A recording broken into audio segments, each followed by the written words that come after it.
अस्सलामुअलैकुम दोस्तों, आज की इस इन्फॉर्मेटिव वीडियो में मैं आपको फैसलाबाद के बारे में बताने लगा हूँ। फैसलाबाद को यहाँ के लोगों की तेज़ दिमागी और जुगतबाजी की वजह से तो आप जानते ही होंगे, मगर आप ये नहीं जानते होंगे कि आज से कुछ दहाई पहले तक फैसलाबाद सिर्फ एक घने जंगल से ज़्यादा कुछ नहीं था। ये शहर बरसगीर का पहला प्लान्ड सिटी था जिसे पूरी हिकमत अमली और प्लान करके बनाया गया था। मुगल दौर में ये इलाका सरसब्ज़ दरख्त और जंगल की सरजमीन था और बरसगीर में जिस किसी बागी ने पनाह लेनी होती थी वो यहाँ आकर छुप जाया करता था।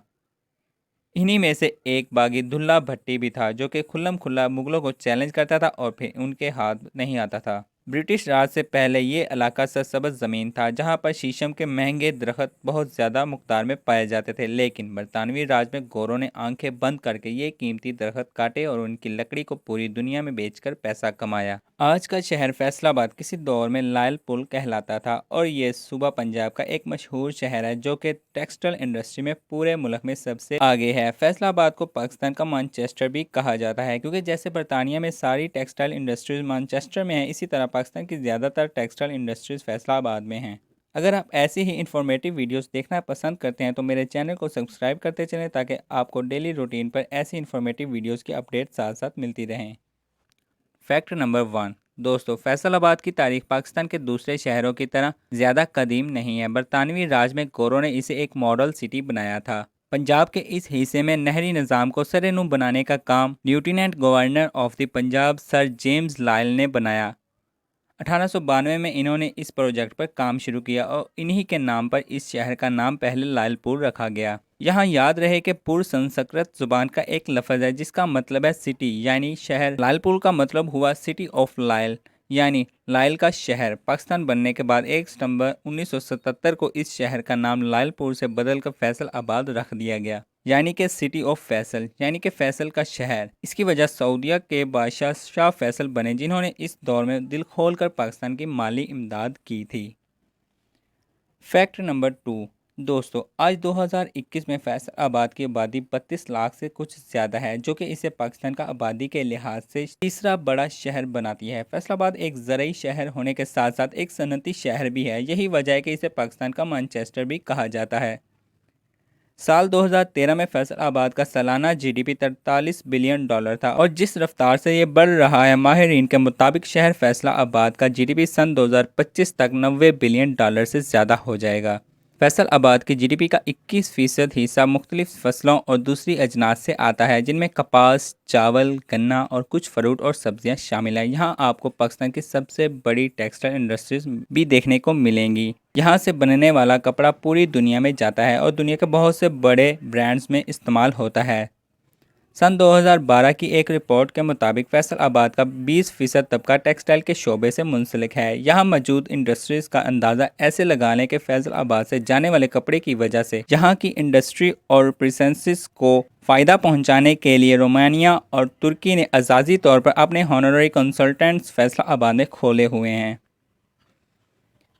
फैक्ट नंबर 3 दोस्तों, अगर फैसलाबाद की मशहूर जगहों की बात की जाए तो इसमें सबसे पहले घंटा घर यानी क्लॉक टावर आता है जो कि शहर के बीच में मौजूद है। इसके अलावा फैसलाबाद के 8 बाज़ार भी बहुत मशहूर हैं जिनमें से हर एक बाज़ार को एक ख़ास चीज़ बेचने वाला जाना जाता है। सबसे पहले कचहरी बाज़ार की बात कर लेते हैं जिसका नाम कचहरी यहाँ पर मौजूद कोर्ट की वजह से पड़ा। ये बाज़ार मोबाइल फ़ोन की मार्केट के तौर पर जाना जाता है। इसके बाद दूसरा बड़ा बाज़ार रेल बाज़ार है जो कि सोने के जेवरात और कपड़े के कारोबार के लिहाज से मशहूर है। तीसरा बाज़ार भवाना बाज़ार है। लोग अपनी ज़रूरत की इलेक्ट्रॉनिक्स की अशिया मसलन टीवी और फ्रिज वगैरह यहाँ से लेते हैं। चौथा बाज़ार जंग बाज़ार कहलाता है और ये फ्रूट, सब्जियाँ और मछली बाज़ार के नाम से जाना जाता है। दोस्तों, इसके बाद अमीपुर बाज़ार है जहाँ पर ज़्यादातर स्कूल की चीज़ें मसलन स्टेशनरी और बैग और किताबें वगैरह कसीर तादाद में देखने को मिलती हैं। इसके बाद 5वें नंबर पर कारखाना बाज़ार आता है जिसमें ज़्यादातर जड़ी बूटियों से बनी हुई अद्वियात बिकती हैं। इसके बाद आता है गोल बाज़ार। ये वैसे तो साबुन और घी की होलसेल मार्केट है लेकिन यहाँ से लोग ड्राई फ्रूट्स भी खरीदते हैं। चनियोट बाज़ार जो कि सोफ़ा कवर और पर्दे वगैरह की मार्केट जाना जाता है। इसके अलावा यहाँ पे एलोपैथिक और होम्योपैथिक अद्वियात के भी स्टोर्स मौजूद हैं। और सबसे आखिर पर आता है मिंटोगमरी बाज़ार जिसे आमतौर पर सूतर मंडी भी कहते हैं। ये बाज़ार कपड़े और सूतर के खाम माल की एक बड़ी मंडी है। अगर मैंने कोई बाज़ार मिस कर दिया है तो कमेंट में लाजमी बताइएगा। फैक्ट नंबर 4, फैसलाबाद का अपना एयरपोर्ट भी मौजूद है जो कि फैसलाबाद इंटरनेशनल एयरपोर्ट के नाम से जाना जाता है। क्योंकि फैसलाबाद भी अब अमीरों का शहर बन गया है तो ये एयरपोर्ट भी अब काफ़ी बिजी रहता है। 2016 तक यहाँ पर ज़्यादातर PIA की फ़्लाइट्स ऑपरेट होती थी, लेकिन अब दुबई फ्लाई ने भी फैसलाबाद को अपने रूट में शामिल कर लिया है और इसकी देखा देखी कतर एयरवेज़, एयर अरेबिया और गल्फ़ एयर ने भी अपनी फ़्लाइट्स यहाँ से ऑपरेट करना शुरू कर दी हैं। फैक्ट नंबर 5, दोस्तों फैसलाबाद शहर को आज ऊंचाई से देखें तो इस शहर का नक्शा आपको बरतानवी झंडे से मिलता जुलता दिखाई देगा। कहते हैं कि गोरे जाते हुए कह गए थे कि हम यहाँ से जा रहे हैं लेकिन अपनी छाप यहाँ पर छोड़कर जा रहे हैं।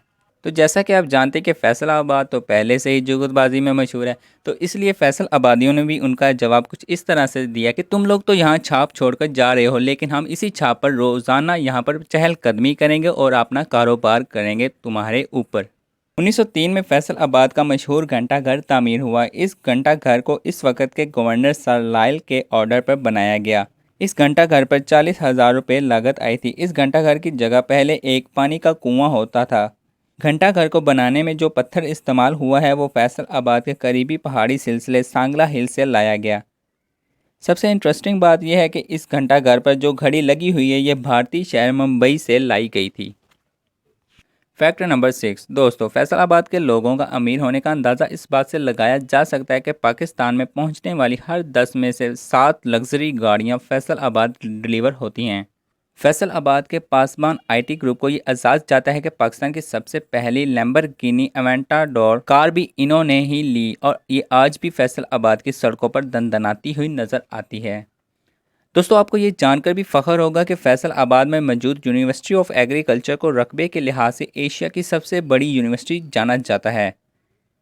इस यूनिवर्सिटी की बुनियाद 1906 में रखी गई ताकि एग्रीकल्चर के शोबे में तहकीक करके इसमें जिद्दत लाई जा सके। ये यूनिवर्सिटी 2550 एकड़ के रकबे पर फैली हुई है और साल 2020 में इस यूनिवर्सिटी का सालाना बजट 1 अरब रुपए से भी ज़्यादा था। फैक्ट नंबर 7, दोस्तों इस बात पे कोई शक नहीं कि फैसलाबाद के लोग बहुत हाजिर दिमाग होते हैं। ये लोग तंज़ो मज़ाक से भरपूर होते हैं और इसी वजह से स्टेज की दुनिया पर आज भी इनका राज है। इस शहर में उस्ताद नुसरत फ़तेह अली खां भी रहे जिनके गुण आज भी दुनिया गाती है। दोस्तों आपको ये जानकर भी शायद हैरानगी होगी कि मशहूर बॉलीवुड अदाकार अमिताभ बच्चन की वालदा तेजी बच्चन भी फैसलाबाद में ही पैदा हुई। उन्होंने अपनी ज़िंदगी का एक बहुत बड़ा हिस्सा यहाँ फैसलाबाद में गुजारा जब ये लालपुल कहलाता था और लाहौर के एक कॉलेज खूब चांद डिग्री कॉलेज में प्रोफेसर थी, जहां उनकी मुलाकात अमिताभ बच्चन के वालिद हरिवंश से हुई जो कि इलाहाबाद यूनिवर्सिटी में प्रोफेसर थे। इसके बाद फैसलाबाद के मशहूर लोगों में इब्रारुल हक, सॉफ्टवेयर की दुनिया में पाकिस्तान का नाम रोशन करने वाली आरफा, अब्दुल करीम रंधावा, मशहूर भारतीय अदाकार पृथ्वी राज कपूर, राहत फ़तेह अली खान, पाकिस्तान टेलीविज़न का एक मशहूर नाम ज़िया मोइनुद्दीन, मशहूर जर्नलिस्ट और news analyst Hasan Nisar, stage का एक बड़ा नाम तारक टेडी और सखावत नियाज़ भी शामिल हैं।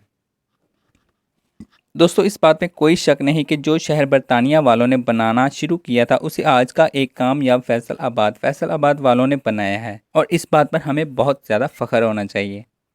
अगर मैंने फैसलाबाद के बारे में कोई इंपॉर्टेंट पॉइंट मिस कर दिया है तो कमेंट में मुझे आगाह लाजमी करिएगा। वीडियो अच्छी लगी है तो इसे लाइक लाजमी करते चलिए और चैनल को सब्सक्राइब भी करते चलें ताकि ऐसी मज़ीद वीडियोज़ की अपडेट आपको साथ साथ मिलती रहे। तो मिलते हैं नेक्स्ट वीडियो में, तब तक अल्लाह निगहबान।